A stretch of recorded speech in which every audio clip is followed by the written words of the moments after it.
আব্দুর রহমান ইবনে আউফ রাদিয়াল্লাহু তাআলা আনহু অনেক জলিল কদর মর্যাদা সম্পন্ন একজন সাহাবী।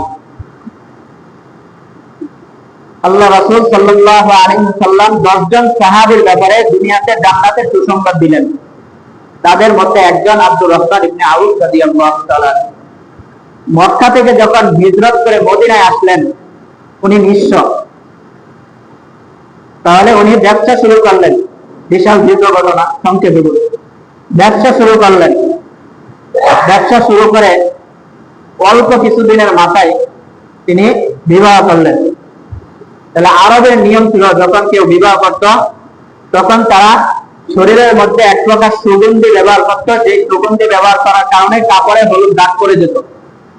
তখন আল্লাহ রাসূল সাল্লাল্লাহু আলাইহি ওয়াসাল্লাম একদিন সকালে আব্দুর রহমান ইবনে আউফকে দেখে বললেন, হলুদ দাগ দেখে বললেন, কি ব্যাপার আব্দুর রহমান, তোমার জামায় দেখে হলুদ দাগ লেগে আছে, বিবাহ শাদী করলা কিনা?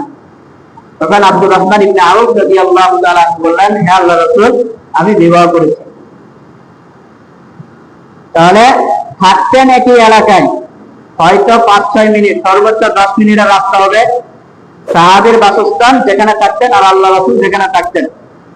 উঠা বসা একসাথে, চলাফেরা একসাথে, এবং নিজের জানের থেকেও রাসূলকে মহব্বত করে।